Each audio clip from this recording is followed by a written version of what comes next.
Hello everyone, my name is Atiya Zanab and today I'm going to explain a story entitled The Open Window by Hector Hugh Munro. Hector Hugh Munro का pen name means जिस नाम से वो लिखते थे वो था साकी। शॉर्ट स्टोरीज को लिखने वाले जितने भी राइटर्स गुजरे हैं इंग्लिश लिटरेचर में उनमें से एक हेक्टर ह्यू मुनरो का नाम भी बहुत ही अच्छे राइटर्स में आता है। कैरेक्टर्स बहुत कम लेकर प्लॉट को यानी स्टोरी को बहुत अच्छा लिख पाना ये बहुत ही कम लोगों के अंदर होता है और ऐसे ही एक स्टोरी है द ओपन विंडो। कैरेक्टर्स बहुत ही कम है, रोल भी बहुत ही कम कैरेक्टर्स का है और ज़्यादातर इनकी कहानियों में सिर्फ और सिर्फ कम्युनिकेशन से ही पूरी कहानियाँ खत्म हो जाती हैं, बातचीत से ही पूरी कहानियाँ शुरू होकर खत्म हो जाती है और इतनी अच्छी कहानियाँ होती हैं कि जब आप एक बार पढ़ना स्टार्ट करोगे तो आपको लगेगा कि इस कहानी को पूरा खत्म करके ही उठा जाए। और साकी की जिस कहानी द ओपन विंडो को आज मैं एक्सप्लेन करने जा रही हूँ बहुत ही एक्साइटिंग एंड इंटरेस्टिंग है। Let's start.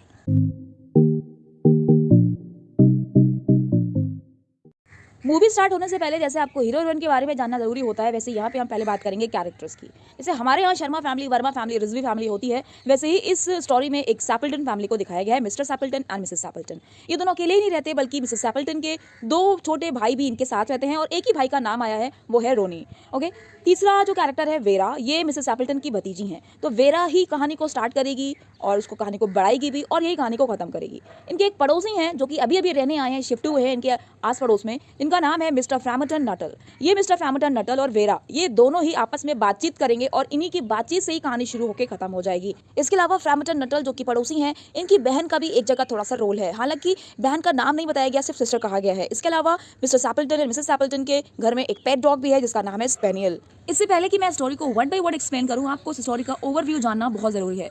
कहानी शुरू होती है मिस्टर फ्रैम्पटन नटल से। मिस्टर फ्रैम्पटन नटल यहाँ शिफ्ट हुए हैं क्योंकि उनको नर्वसनेस की बीमारी है, घबराहट की बीमारी है, उनको सन्नाटा सुकून चाहिए होता है। तो इसी सुकून को हासिल करने के लिए वो यहाँ शिफ्ट हुए हैं और जब ये यहाँ शिफ्ट हो रहे थे तो उनकी बहन ने सजेस्ट किया था कि तुम जहाँ शिफ्ट होने जा रहे हो, मैं वहाँ पे कुछ लोगों को जानती हूँ, तो वहाँ पे सबसे मुलाकात करना, क्योंकि अगर तुम किसी से बातचीत नहीं करोगे तुम्हारी नर्वसनेस की बीमारी, घबराहट की बीमारी, बोर होने की वजह से और बढ़ जाएगी। तो अपनी बहन के कहने पर ये आए हैं मिसेस सैपल्टन से मिलने के लिए, लेकिन बेचारे आए तो है कि मैं यहाँ पे मिलूंगा, बातचीत करूंगा तो मेरी जो नर्वसनेस की बीमारी है और थोड़ा कम हो जाएगी, लेकिन इनके साथ कुछ उल्टा हो जाता है। जब ये पहुंचते हैं मिसेस सैपल्टन के यहाँ तो वहाँ पर मिसेस सैपल्टन के हस्बैंड और मिसेस सैपल्टन के दोनों भाई, जिसमें एक का नाम रोनी है, ये लोग शिकार पे गए होते हैं और अपने डॉग को लेकर शिकार पे गए होते हैं। घर में केवल होता है मिसेस सैपल्टन और उनकी भतीजी वेरा। अब इत्तेफाक की बात यह होती है कि मिसेस सैपल्टन भी उस वक्त बहुत बिजी होती हैं। इनका घर सेकंड फ्लोर का है तो ऊपर के फ्लोर पे ये बिजी होती है मिसेस सैपल्टन, तो नीचे कौन होता है, केवल वेरा होती है। अब मिस्टर फ्रैम्पटन नटल को रिसीव करने के लिए केवल वेरा मौजूद है, घर में कोई नहीं है। वेरा की एक अजीब सी आदत है, वेरा किसी भी चीज को देखती है तो उस चीज से एक कहानी लिंक कर देती है। मानो वो अगर किसी खिड़की को देखेगी तो खिड़की से एक कहानी लिंक कर देगी, अगर वो किसी डॉग को देखेगी तो डॉग से कहानी रिलेट कर देगी। उसको कहानियां गढ़ने की, झूठी कहानियां बनाने की आदत है। कुछ ऐसा ही करती है वेरा मिस्टर फ्रैम्पटन नटल के साथ भी। फ्रैम्पटन नटल से पूछती है कि क्या आप यहाँ किसी को जानते हैं, तो वो मना कर देता है कि नहीं भाई, मैं यहाँ नया हूँ, मैं कहाँ किसी को जानूंगा। तो वेरा शुरू करती है अपनी कहानी गढ़ना। वो कहती है मिस्टर फ्रैम्पटन नटल, आप मेरे घर की ये सामने खुली हुई खिड़की देख रहे हैं, ओपन विंडो, इसीलिए कहानी का नाम है ओपन विंडो, क्योंकि ये विंडो पे कहानी लिंक कर देगी, एक झूठी कहानी बना देगी। ये कहती है कि जो सामने खिड़की खुली हुई है ना, इसी खिड़की से 3 साल पहले मेरे आंटी के हस्बैंड और मेरी आंटी के 2 छोटे भाई और हमारा जो पेट डॉग है स्पेनियल, ये सब शिकार पे गए थे, लेकिन शिकार पे जाने पर वो दलदल में फंस गए थे, उनकी बॉडी आज तक नहीं मिली है, वो मर गए हैं और मेरी आंटी को लगता है कि वो कभी ना कभी लौट आएंगे। ये बात तो 3 साल पहले की है, लेकिन अभी भी लगता है कि वो इसी खिड़की से वापस आएंगे। हो सकता है आप लोगों से कुछ सोच रहे हो कि मैम खिड़की से कौन आता जाता है, तो ये जो कहानी है वो फ्रेंच विंडो की बात हो रही है, the open window. French window कुछ इस तरीके की होती है कि जरूरत पड़ने पर आप उस खिड़की से घर में एंटर भी हो सकते हो, एग्जिट भी हो सकते हो। खैर, पूरी कहानी सुनाने के बाद मिस्टर फ्रैम्पटन नटल को यकीन हो जाता है कि वाकई जो मिसेस सैपल्टन है वो विधवा है, उनके हस्बैंड मर चुके हैं, उनके भाई भी मर चुके हैं और उनका जो डॉग है वो भी नहीं रहा, और अभी भी उनको लगता है कि वो लोग वापस आ जाएंगे इसी खिड़की से, इसीलिए ये खिड़की खुली रहती है हमेशा। अब क्योंकि कहानी तो है झूठी, लेकिन फ्रैम्पटन नटल को यकीन हो जाता है। अब होता क्या है, कुछ देर बाद वाकई शिकार से जब ये लोग लौटते हैं तो फ्रैम्पटन नटल जैसे ही इन लोगों को लौटता देखता है, इसको लगता है ये सब वाकई भूत बन के वापस आ गए हैं। उन लोगों को भूत समझने की वजह से वो वहां से इतनी तेज भागता है मिस्टर फ्रैम्पटन नटल, यानी बेचारा आया था अपनी नर्वसनेस को मिटाने के लिए, थोड़ा सा बातचीत करने के लिए, लेकिन बेचारा डर के मारे और ज्यादा नर्वस होकर यहाँ से भागना पड़ा उसको। So this was an overview only, काफी कुछ रह गया है स्टोरी में। Let's understand the story word by word. My auntie will be down presently, Mr. Nuttall, said a very self-possessed young lady of 15. 15 साल की self-possessed lady ने, self-possessed कहते हैं बोल्ड, एक कॉन्फिडेंट लेडी जो हर सिचुएशन में अपने को बहुत काम रखती हो, बहुत शांत रखती हो। तो यहाँ बात हो रही है वेरा की। वेरा ही 15 साल की लड़की है। तो 15 साल की लड़की वेरा ने बोला मिस्टर नटल से कि मेरी आंटी अभी आती ही होंगी, प्रेजेंटली मतलब फौरन, अभी मेरी आंटी नीचे उतर के आती होंगी। इन द मीन टाइम कहते हैं ड्यूरेशन, यानी जब तक वो आ रही हैं आप उस दौरान you must try and put up with me, आप मेरे से बातचीत कर सकते हो। अब 15 इयर्स की अगर एक बोल्ड लेडी, एक कॉन्फिडेंट लेडी किसी मैन से बातचीत करने को बोलेगी तो वो मैन यही चाहेगा कि मैं कुछ ऐसा बोलूं कि सामने वाली लड़की को इंप्रेस कर पाऊं। तो यही चीज साकी ने यहाँ बताई है फ्रैम्पटन नटल के बारे में। फ्रैम्पटन नटल एंडीवर्ड टू से, एंडीवर्ड का मतलब होता है ट्राइड वेरी हार्ड, बहुत मेहनत करी, बहुत कोशिश करी टू से द करेक्ट समथिंग, कुछ अच्छा बोलने की, कुछ करेक्ट बोलने की, which should duly flatter, duly मतलब अप्रोप्रिएट मैनर, कि ठीक ठीक अंदाज में मेरी बातचीत फ्लैटर कर जाए, इंप्रेस कर जाए नीज मतलब वेरा को, विदाउट अनड्यूली डिस्काउंटिंग। अनड्यूली का मतलब होता है मोर देन नेसेसरी, जरूरत से ज्यादा, और डिस्काउंटिंग का मतलब होता है अनइम्पॉर्टेंट समझना, कंसीडरिंग अनट्रू और अनइम्पॉर्टेंट। यानी मैं कुछ ऐसा तो बोलूं जो वेरा को इंप्रेस कर जाऊं, लेकिन ऐसा भी ना लगे कि मैं आंटी को डिस्काउंट कर रहा हूं, यानी आंटी की इंपॉर्टेंस नहीं है मुझको, कि मैं आंटी का इंतजार नहीं कर रहा हूं, मैं सिर्फ इससे बातचीत करने के लिए आया हूं, कुछ ऐसा ना मैं बोल जाऊं। तो मैं ऐसा तो बोलूं कि इसको मैं इंप्रेस कर दूं, साथ साथ ये भी डिस्काउंट ना होने पाए, ये अनइम्पॉर्टेंट ना लगने पाए कि मैं आंटी का वेट कर रहा हूँ। प्राइवेटली मतलब मनी मन ही doubted more than ever. More than ever का मतलब होता है इन ग्रेट एक्सटेंट। उसने बहुत ज्यादा डाउट किया मन में कि ये जो फॉर्मल विजिट्स, मतलब ये जो विजिट कर रहा है on a succession of total strangers, लगातार वो बिल्कुल गैर लोगों से, टोटल स्ट्रेंजर्स लोगों से जो मुलाकात कर रहा है, क्योंकि वो यहाँ पर आया है, नए नए लोगों से मिल रहा है, अब मिसेस एपल्टन से मिलने के लिए आया है, वुड डू, ये काम भी करेगा कि नहीं करेगा, much towards helping the nerve cure, उसको जो बीमारी है नर्वसनेस की, इसको क्योर करेगा भी नहीं करेगा, which he was supposed to be undergoing. Undergoing का मतलब होता है सफरिंग, यानी जिस बीमारी से वो गुजर रहा था। उसको डाउट हो रहा था कि मैं यहाँ मिलने आया हूँ, मेरी बीमारी और बढ़ तो नहीं जाएगी, ये सब सोच रहा था वो मनी मन। अभी उसने कुछ बोला नहीं है और अभी भी वो बोल नहीं रहा है, बस वो अपनी बहन की बात को याद कर रहा है दिमाग में। When he was preparing to migrate to this rural retreat. Retreat कहते हैं प्राइवेट एंड पीसफुल प्लेस, यानी कि शांति भरी जगह जहाँ वो रहने आया है। यहाँ के लिए जब वो निकल रहा था तो उसकी बहन ने उसको समझाया था, I know how it will be, मुझे पता है ये जगह तुम्हारे लिए कैसे होगी, यू विल बरी योरसेल्फ डाउन देयर, तुम केवल वहाँ अपने को एक जगह दफना लोगे। दफनाने का मतलब यहाँ पर है एक जगह अपने को कैद कर लोगे, and not speak to a living soul, और किसी से भी बातचीत नहीं करोगे। तो इस तरीके से तुम्हारी नर्व्स और खराब हो जाएंगी फ्रॉम मोपिंग। मोपिंग का मतलब होता है बोर फील करना। तुम बोर फील कर करके और तबीयत तुम्हारी खराब हो जाएगी। तो ऐसा करती हूँ मैं तुम्हें कुछ letters of introduction to all people, मैं वहाँ पे कुछ लोगों को जिनको मैं जानती थी उनको उनके बारे में तुम्हें कुछ बता देती हूँ, और जितने लोगों को मैं जानती थी सम ऑफ देम, उनमें से जो कुछ लोग हैं जहाँ तक मुझे याद है बहुत ही नाइस थे। अब क्योंकि उसकी बहन ने ये बोला था कि सम ऑफ देम वर नाइस, उनमें से कुछ ही लोग क्वाइट नाइस थे, तो फ्रैम्पटन वंडर्ड, इसीलिए फ्रैम्पटन को थोड़ा सा अजीब सा लगा कि मिसेस एपल्टन जिससे वो यहाँ मिलने के लिए आ रहा है वो नाइस डिवीजन में आती है कि नहीं। यानी उसकी बहन ने जिन लोगों को नाइस बोला था उसमें मिसेस एपल्टन आती हैं कि नहीं आती हैं, वो ये सारी चीज़ें कंफ्यूज होकर सोच रहा था। तो अभी वो सब सोच ही रहा था कि वेरा ने बात छेड़ दी। वेरा ने बोला कि आसपास के लोगों में से किसी को आप जानते हैं। जब उसने ये जज किया, व्हेन शी जज, कि उनके बीच काफी साइलेंट कम्युनियन जा रहा है। कम्युनियन कहते हैं जब हम बिना बोले किसी से बातचीत करते हैं, जैसे कि इशारे से कहते हैं बैठिए, इशारे से कहते हैं ओके, तो ये सारा जो बातचीत होती है बिना शब्दों के, से कहते हैं कम्युनियन। तो काफी देर से दोनों लोग बैठे तो थे लेकिन बातचीत नहीं हो रही थी, इसी को कहते हैं कम्युनियन। तो जब वेरा ने देखा कि कम्युनियन जा रहा है, बहुत शांत कम्युनिकेशन जा रहा है, तो क्यों ना मैं ही कुछ बोलूं, तो वो पूछ लेती है। वेरा के क्वेश्चन का जवाब मिस्टर नटल देता है कि hardly a soul. Hardly a soul का मतलब होता है वन और टू, यानी एक आध लोगों को मैं जानता हूँ बस। यहाँ पे मेरी बहन यहाँ पे रेक्ट्री में रह रही थी। रेक्ट्री कहते हैं एक ऐसी जगह जहाँ पे चर्च के प्रीस्ट लोग रहते हैं। तो मेरी बहन यहाँ कुछ 4 साल पहले रहती थी, रेक्ट्री में रहा करती थी, और उसने मुझे यहाँ पे कुछ लोगों के बारे में बता रखा है। He made the last statement in a tone of distinct regret. इस लाइन के जरिए साकी हमको फ्रैम्पटन नटल का स्टेट ऑफ माइंड बता रहे हैं कि उसने जो लास्ट स्टेटमेंट बोला फ्रैम्पटन नटल ने कि she gave me letters of introduction, बड़ा डिस्टिंक्ट रिग्रेट के साथ बोला, पछतावे के साथ बोला, क्योंकि उसको बड़ा पछतावा हो रहा था कि मेरी बहन ने ठीक तरीके से किसी के बारे में नहीं बताया, और मुझे बड़ा अजीब लग रहा है कि मैं यहाँ आया हूँ, सही आया हूँ कि नहीं आया हूँ। ये सारा सोच के उसका जो लास्ट स्टेटमेंट था ना, उसका टोन कैसा था, रिग्रेट था थोड़ा सा उसमें। अब वेरा को मौका मिल गया। वेरा ने उसके सेंटेंस को खत्म होने के फौरन बाद, परस्यूट का मतलब होता है फॉलोड, फौरन बाद बोला, then you know practically nothing about my aunt. इसका मतलब है कि आप मेरे आंटी के बारे में कुछ भी नहीं जानते हो। नटल ने जवाब दिया, केवल नाम और एड्रेस ही जानता हूँ उनका बस। He was wondering, अभी भी फ्रैम्पटन नटल को शक हो रहा था कि मिसेस एपल्टन पता नहीं विधवा है या अभी भी शादीशुदा है, इसको कुछ नहीं पता था। लेकिन an undefinable something about the room seemed to suggest masculine habitation. Again इस लाइन से साकी हमको मिस्टर फ्रैम्पटन नटल के स्टेट ऑफ माइंड के बारे में बता रहे हैं। जिस रूम में फ्रैम्पटन नटल बैठा हुआ था उसने नोटिस किया कि आसपास जो चीज़ें दिख रही हैं, हालांकि अनडिफाइनेबल है, डिफाइन नहीं कर रही हैं, लेकिन फिर भी ऐसा लग रहा है कि मानो यहाँ मेन रहते हो। मैस्कुलिन का मतलब क्या है, मेन, यहाँ पे कोई ना कोई जेंट्स रहता हो। तो इस तरीके से वो गेस कर रहा था कि इस घर में मेन मौजूद हैं, यानी कि मिस्टर सैपल्टन मौजूद है, मिसेस सैपल्टन अभी विधवा नहीं हुई हैं। अभी वो सब दिमाग में ही सोच रहा है कि अचानक से चाइल्ड किसको बोला जा रहा है, उसी वेरा को बोला जा रहा है कि वेरा बोल पड़ती है कि मेरी आंटी की जो ट्रेजेडी हुई थी वो 3 साल पहले हुई थी, शायद तब आपकी बहन यहाँ रहती थी। फ्रैम्पटन ने बड़ी चौंक के पूछा, हाँ ट्रेजेडी, उनके साथ कोई ट्रेजेडी हुई थी? क्योंकि इस रेस्टफुल कंट्री में, इस शांत भरे माहौल में किसी ट्रेजेडी का होना आउट ऑफ प्लेस, मतलब इम्पॉसिबल लगता था। अब फौरन वेरा अपनी कहानी बांधना शुरू कर देती है। यू मे वंडर, आपको ताज्जुब हो सकता है कि इस अक्टूबर आफ्टरनून में, इस भरी दोपहर में हम ये खिड़की को खुला क्यों रखते हैं। उस नीस ने बोला और इशारा किया एक फ्रेंच विंडो की तरफ जो लॉन की तरफ खुलती थी। इस पर फ्रैम्पटन ने जवाब दिया, it is quite warm for the time of the year. वाकई ये बहुत गर्मी का समय है, क्या उस खिड़की से कोई लेना देना है आपकी आंटी की ट्रेजेडी से? इस पर वेरा बताना शुरू कर देती है, ठीक 3 साल पहले इसी विंडो के जरिए मेरी आंटी के हस्बैंड और उनके 2 छोटे भाई शूटिंग पर गए थे, शिकार करने गए थे। They never came back. वे कभी वापस ही नहीं आए। In crossing the moor to their favorite snipe shooting ground, they were all 3 engulfed in a treacherous piece of bog. यानी जब वो फेवरेट स्नाइप शूटिंग ग्राउंड पे जाते थे, स्नाइप कहते हैं बर्ड को, जब वो स्नाइप बर्ड पकड़ने के लिए, उसका शिकार के लिए जाते थे तो उनको मोर को क्रॉस करना होता था। मोर कहते हैं अनकल्टिवेटेड लैंड, एक ऐसी लैंड जहाँ पर फार्मर्स वगैरह ग्रो नहीं करते हैं कोई क्रॉप वगैरह, और ऐसे अनकल्टिवेटेड लैंड के आसपास बहुत दलदल पाए जाते हैं। तो इस मोड़ को क्रॉस करने में वे तीनों लोग, तीन किसकी बात हो रही है, मिस्टर सैपल्टन और मिसेस सैपल्टन के दो छोटे भाई, वो तीनों लोग एनगल्ड कहते हैं कवर्ड, धंस गए थे। किसमें? ट्रैकरस कहते हैं डेंजरस पीस ऑफ बॉग मतलब मार्श, दलदल की खतरनाक जगह पर वो धंस गए थे तीनों लोग। It had been that dreadful wet summer, ये उतना भयंकर वेट समर था। वेट समर मतलब ऐसा समर का मौसम, ऐसी गर्मी का मौसम जब बहुत ही बारिश होती है, और and places that were safe in other years, और बाकी सालों में जो जगह सेफ रहती थी जहाँ पे दलदल से बच के निकला जा सकता था, वो भी उस वेट समर में क्या हुआ, गेव वे मतलब होता है ब्रोक, वो जगह टूट गई विदाउट वार्निंग, बिना वार्न किए हुए, तो उनकी बॉडीज को कभी रिकवर ही नहीं किया जा सका। That was a dreadful part of it, और यही इस पूरे इंसिडेंट का, पूरी घटना का बहुत ही भयंकर, ड्रेडफुल मतलब हॉरिबल पार्ट है कि उनकी बॉडीज आज तक रिकवर नहीं हो पाई।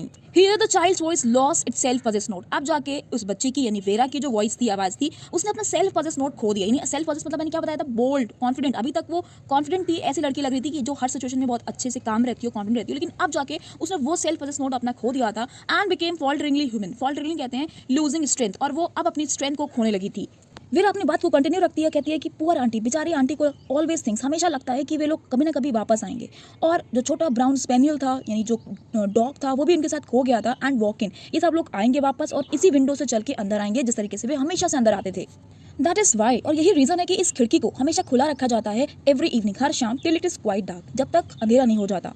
पुअर डियर आंटी, मेरी बेचारी aunty, she has often told me, कई बार उन्होंने मुझे बताया है कि किस तरीके से वे लोग गए थे। उनका हस्बैंड और उनके हस्बैंड के हाथ पर वाटरप्रूफ कोट व्हाइट कलर का पड़ा हुआ था, एंड रोनी और उनका छोटा भाई रोनी हमेशा गुनगुनाते हुए बाहर जाता था, Bertie why do you bound. Bertie why do you bound का कोई यहाँ मीनिंग नहीं है, ये एक सॉन्ग है, तो वो एक सॉन्ग को गुनगुनाता था as he always did to tease her, और ये गाना वो हमेशा गाया करता था जब वो बाहर जाता था, because she said it got on her nerves, क्योंकि मेरी आंटी कहती थी कि इस गाने से उनको सख्त नफरत है, और उनका छोटा भाई उनको चिढ़ाने के लिए हमेशा यही गाना गाता था। आगे मेरा कहती है कि डू यू नो, आपको पता है समटाइम्स कभी कभी ऑन स्टिल मतलब शांत, क्वाइट मतलब भी शांत, ऐसी शांत भरी शाम जैसे कि आज की है, I almost gate A creepy feeling, मुझे अजीब सी फीलिंग आती है, क्रीपी मतलब डरा देने वाली फीलिंग आती है, और मुझे ऐसा लगता है कि वे सभी लोग अभी इस विंडो से चल के आने लगेंगे। She broke off with a little shudder, वो अचानक से रुक गई, with a little shudder, shudder कहते हैं सडन शेक, अचानक से वो हिली और शांत हो गई, बोलते बोलते रुक गई। पता है वो क्यों रुकी थी? वो इसलिए रुक गई थी क्योंकि अब मिसेस सैपल्टन वाकई मिलने आ गई है फ्रैम्पटन से, तो उसको लगा कि अभी मैं कहानी सुनाती रहूंगी तो मिसेस सैपल्टन मुझे टोक देंगी ना, क्योंकि मैं तो झूठी कहानी सुना रही हूँ, तो चुप हो जाती है। लेकिन बेचारे फ्रैम्पटन को क्या पता, फ्रैम्पटन की जान में जान आती है कि चलो आंटी आ गई। अब वो आंटी कैसे आई थी? आंटी बर्सल्ड इनटू द रूम, बर्सल्ड किसे कहते हैं? नॉइजी वे से एंटर होना, बोलते हुए आ रही थी, सॉरी बोलते हुए आ रही थी कि मुझे वाकई बहुत लेट हो गई, आपको काफी इंतजार करना पड़ा, तो ऐसे सॉरी कहते हुए वो एंटर हुई। और सॉरी बोलने के बाद वो फ्रैम्पटन से बोली कि I hope Vera has been amusing you, मुझे उम्मीद है कि वेरा आपको एंटरटेन कर रही होगी। इस पर फ्रैम्पटन ने जवाब दिया, she has been very interesting, वाकई बहुत इंटरेस्टिंग लड़की है वेरा। बस कुछ देर के लिए फ्रैम्पटन को सुकून मिला ही था कि अब मिसेस सैपल्टन चालू हो जाती हैं। वो कहती हैं, I hope you don't mind the open window, मुझे उम्मीद है कि आप ये ओपन विंडो, यानी इस दोपहर में गर्मी है काफ़ी, तभी मैंने इस खिड़की को खोल रखा है, आप इस चीज़ को माइंड नहीं करेंगे, क्योंकि मेरे हस्बैंड और मेरे जो भाई हैं ना, वो सीधे शूटिंग से आ रहे होंगे और वो हमेशा इसी रास्ते से आते हैं, इसी खिड़की से अंदर आते हैं। They've been out for snipe in the marshes today. Marches कहते हैं वेटलैंड, दलदल भरी हुई जमीन, यानी वो सब लोग स्नाइप पकड़ने, यानी कि स्नाइप बर्ड का शिकार करने के लिए वेटलैंड की तरफ गए हैं। ऑब्वियसली वो दलदल भरी हुई जमीन की तरफ गए हैं, तो उनके पैर कैसे होंगे? गंदगी से भरे हुए होंगे, मिट्टी से सने हुए होंगे, so they will make a fine mess over my poor carpet, इसलिए मेरे बेचारे कार्पेट्स को गंदा कर देंगे, मेस कर देंगे, इसको मेसी कर देंगे। अब वो फ्रैम्पटन क्योंकि एक आदमी है तो उसे ये बात बोलती है, so like you men folk isn't it, और आप जैसे मेन फोक की तरीके से, मेन फोक मतलब ग्रुप ऑफ मेन को कहते हैं, आप सारे आदमी लोग ऐसे ही तो करते हैं, गंदे संदे पैर लेके घर में आ जाते हैं। इसके बाद she rattle on cheerfully about the shooting, rattle on का मतलब होता है बकवास करते रहना बहुत लंबे समय तक, तो आगे वो यही टॉपिक चलाती रहती हैं, शूटिंग से रिलेटेड बातें करती रहती है, क्योंकि दोनों स्ट्रेंजर्स हैं, कुछ ना कुछ तो बात करेंगे। तो मिसेस सैपल्टन यही सारी बातें करती हैं, शूटिंग के बारे में बात करती हैं, स्कैरसिटी ऑफ बर्ड्स, आजकल बर्ड्स कितने कम हो गए हैं, prospects of duck in the winter, की जो डक बर्ड है उसका शिकार केवल विंटर में ही पॉसिबल हो पाता है, यही सब बातें कर रही हैं वो। मिसेस फ्रैम्पटन के लिए सब तो नॉर्मल है, क्योंकि नॉर्मल बिहेवियर राखी वो कर रही है, लेकिन फ्रैम्पटन अंदर से डरा हुआ है, तो उसको ये सारी बातें, शूटिंग से रिलेटेड बातें बहुत अजीब लग रही है, उसको लग रहा है कि हस्बैंड मर गए हैं और ये केवल अपने आप को समझाने के लिए सारी बातें कर रही हैं। तो फ्रैम्पटन अंदर से बहुत घबराया हुआ था। He made a desperate but only partially successful effort, उसने कोशिश की लेकिन पार्शियली सक्सेसफुल, लेकिन उसकी कोशिश बहुत सक्सेसफुल नहीं रही और डेस्परेट कोशिश करी, बहुत बिल्कुल आउट ऑफ कंट्रोल जब हो गया तब उसने ये कोशिश करी। क्या कोशिश करी? To turn the talk on to a less गैसली टॉपिक, गैसली कहते हैं डरावने, इस भूतिया टॉपिक को चेंज करने की कोशिश करी उसने। He was conscious, उसको साफ साफ ये चीज़ दिख रही थी, वो अवेयर था इस चीज़ से कि हिज हॉस्टेस मतलब मिसेस सैपल्टन उसको केवल थोड़ी अटेंशन दे रही हैं, बल्कि उनकी जो आईज हैं, उनकी आंखें, वो लगातार कहाँ टिकी हुई हैं? उस खुली हुई खिड़की पर, ओपन विंडो पे टिकी हुई हैं। स्ट्रेइंग कहते हैं diverts from the current subject, यानी बात आप कुछ कर रहे हो, निगाह आपकी कहीं और है। यही था मिसेस सैपल्टन के साथ, बात तो वो सब कर रही थी लेकिन लगातार खिड़की की तरफ देख रही थी, क्योंकि वाकई उनके हस्बैंड के आने का टाइम था, तो वो नॉर्मल बिहेवियर कर रही थी, जो कि फ्रैम्पटन को बहुत अजीब लग रहा था। उसके लिए बड़ा बदकिस्मती वाला कोइंसिडेंस था कि वो आज ही क्यों आ गया इनके घर में जिस दिन ट्रेजेडी हुई थी। इसको लग रहा था कि आज ही के दिन ट्रेजेडी हुई थी, तो इस ट्रैजिक एनिवर्सरी पे आना वो अनफॉर्चुनेट कोइंसिडेंस समझ रहा था अपना। अब फ्रैम्पटन नटल टॉपिक चेंज करने की कोशिश करता है, वो अपने बारे में बताने लगता है मिसेस एप्पलटन को, कहता है डॉक्टर्स ने मुझे कंप्लीट रेस्ट बताया है and absence of mental excitement, और मुझे मेंटली एक्साइटेड होने को मना किया है। इसके अलावा डॉक्टर ने मुझे अवॉइड करने को बोला है हर उस चीज को जो नेचर में वॉयलेंट फिजिकल एक्सरसाइज को शो करती हो, यानी मुझे वॉयलेंट फिजिकल एक्सरसाइज से भी दूर रहने को बोला गया है।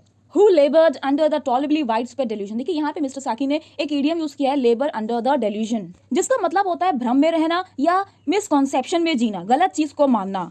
तो यहाँ पे बताया जा रहा है कि फ्रैम्पटन नटल को गलत फहमी थी इस चीज की दैट टोटल स्ट्रेंजर्स की, जितने स्ट्रेंजर्स लोग होते हैं, बिल्कुल अजनबी जो लोग होते हैं, चांस एक्वेंटेंसेस मतलब मौके मौके पे मिलने वाले लोग, जैसे मान लीजिए कभी आप रेलवे स्टेशन गए, कुछ लोगों से आपकी मुलाकात हो गई, तो वो आपके चांस एक्वेंटेंसेस कहलाएंगे।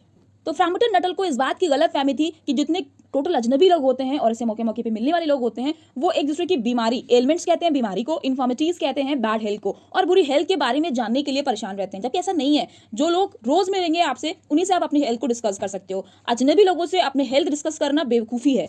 यहाँ पर मिस्टर नाटल का एक कैरेक्टर ट्रेट बताया जा रहा है कि हालांकि वेरा ने झूठी कहानी बताई, भले ही वो 15 साल की लड़की थी, लेकिन अगर वो बात कर रही तो इंटरेस्टिंग बात कर रही थी। जबकि यहाँ पर मिस्टर फ्रैम्पटन नटल को अपनी बीमारी के अलावा कोई बात ही नहीं करना आती है, यानी कुल मिला के वो एक बोरिंग से अनइंटरेस्टिंग से इंसान है।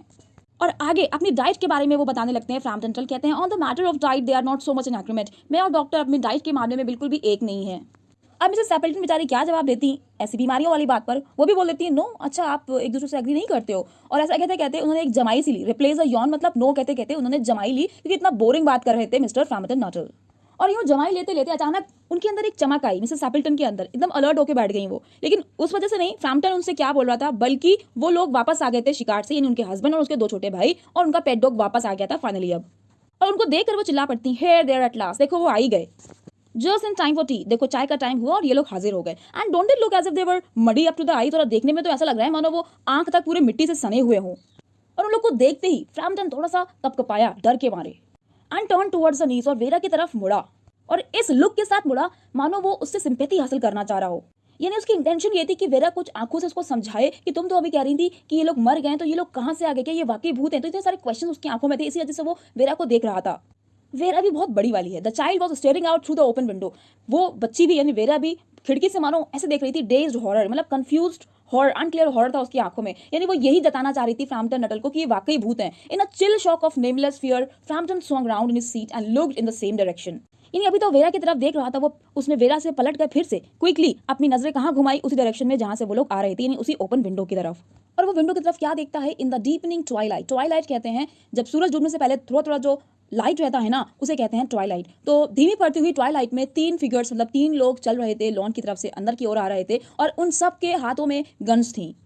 एंड वन ऑफ देम, और उन तीनों में से एक के कंधों पर व्हाइट कलर का कोट भी लटक रहा था। एक थका हुआ सा ब्राउन कलर का स्पेनियल जो डॉग था उनका, वो उनके हील्स मतलब कदमों के पास था। नॉइजलेसली मतलब बिना शोर करते हुए घर के करीब हुए। एंड देन, और तब एक हॉर्स कहते हैं घटिया सी यंग सी वॉइस उस ट्वाइलाइट, डस्ट कहते हैं ट्वाइलाइट, उस रोशनी में से बाहर आई। वो घटिया आवाज किसकी थी, रोनी की थी। वो गाना गा रहा था, I said Bertie why do you bound. यानी पूरा का पूरा वही डिस्क्रिप्शन जो वेरा ने फ्रैम्पटन को बताया था, सेम वही रिपीट हो रहा है। तो कितना डर गया होगा फ्रैम्पटन। तो इसी डर की वजह से ही फ्रैम्पटन ने ग्रैब का मतलब होता है अचानक से कोई चीज थाम लेना, बिल्कुल अचानक से बिल्कुल वाइल्ड तरीके से अपनी स्टिक को, अपने हैट को अपने हाथ में लिया और भागना चाहा वहां से। इन इज हेडलॉन्ग रेट्रीट, यानी ये जो रास्ता बिना देखे हुए जो वो बहुत तेज भाग रहा था, उसने ये भी नहीं नोटिस किया कि ग्रेवल ड्राइव यानी उसका पथरीला रास्ता है, रास्ते में कुछ पड़ भी रहा है कि नहीं पड़ रहा है। जो कुछ भी रास्ते में आ रहा था वो सबको फांदता हुआ बस भागता चला जा रहा था डर के मारे। यहाँ बोला जा रहा है डिमली नोटेड मतलब उसने ये चीज नोट ही नहीं करी कि ग्रेवल ड्राइव पथरीला रास्ता भी आ रहा है या फ्रंट गेट भी है उसके सामने, बस वो हेडलॉन्ग रेट्रीट बिना कुछ देखे हुए भागता चला गया सामने डर के मारे। फ्रैम्पटन जब भागते हुए उनके घर से बाहर निकला तो सामने से एक साइकिल वाला आ रहा था। साइकिल वाले से इसकी टक्कर होने ही वाली थी कि साइकिल वाले ने मामला संभाल लिया। हेज कहते हैं रोज ऑफ बुशेस को, इमिनेंट कहते हैं लाइकली टू हैपन। यानी इस जरूर से होने वाली टक्कर से बचने के लिए साइकिल वाले ने खुद को हेज में दाखिल कर लिया, हेज में घुसा दिया खुद को, ताकि फ्रैम्पटन बच पाए। अब फ्रैम्पटन इनके घर से जा चुका है, बाकी सिर्फ फैमिली वाले लोग बचे हैं। तो यहाँ पे ये लोग आपस में बात कर रहे हैं। अब मिस्टर सैपल्टन बोल रहे हैं here we are my dear, अपनी वाइफ से बोल रहे हैं कि हम आ गए। Said the bearer of white mackintosh, mackintosh कहते हैं रेनकोट को, व्हाइट कलर के रेनकोट को बियर करने वाले ने बोला, यानी मिस्टर सैपल्टन ने बोला। कहां से आते हुए, विंडो से आते हुए, फेयरली मडी, और केवल उनके जो कोट पे पूरा वो जो सने हुए थे वो फेयरली मडी से सने थे, यानी मिट्टी से सने हुए थे, लेकिन उनमें से ऑलमोस्ट मिट्टी कैसी थी, सूखी थी। मिस्टर सैपल्टन ने एक क्वेश्चन किया, हु वाज दैट, ये आदमी कौन था। Who bolted out, bolted out का मतलब होता है रैन क्विकली, जो हमें देखते ही यहां से भाग गया। मिस्टर सैपल्टन ने जवाब दिया, मिस्टर नटल थे, एक बहुत अजीब इंसान।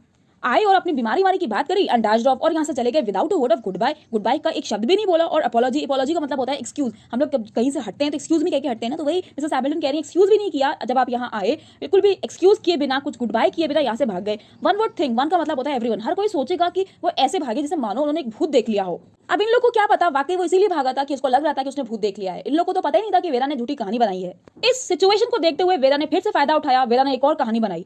वेरा ने बोला मुझे लगता है फ्रैम्पटन नटल यहाँ से इसलिए भाग गए, मुझे लगता है वो स्पेनियल यानी हमारे डॉग स्पेनियल से डर के भाग गए। He told me, जब मैं उनसे बात कर रही थी मिस्टर नटल ने मुझको बताया था कि उन्हें कुत्तों से बहुत डर लगता है। He was once hunted, एक बार उन पर हमला किया गया था into a cemetery, एक कब्रिस्तान में। Somewhere on the banks of the Ganges, कुछ ये गैंजेस के पास ही की बात है, by a pack of pariah dogs, कुछ परिया डॉग्स ने उन पर हमला कर दिया था। ये परिया डॉग्स कौन से होते हैं? गली में टहलने वाले जो खतरनाक डॉग्स होते हैं ना, किसी को भी काट लेते हैं, उन डॉग्स की बात हो रही है। And had to spend the night, और इस तरीके से फ्रैम्पटन को अपनी पूरी रात गुजारनी पड़ी इन अ न्यूली डग ग्रेव, एक नई खोदी हुई ग्रेव मतलब कब्र में।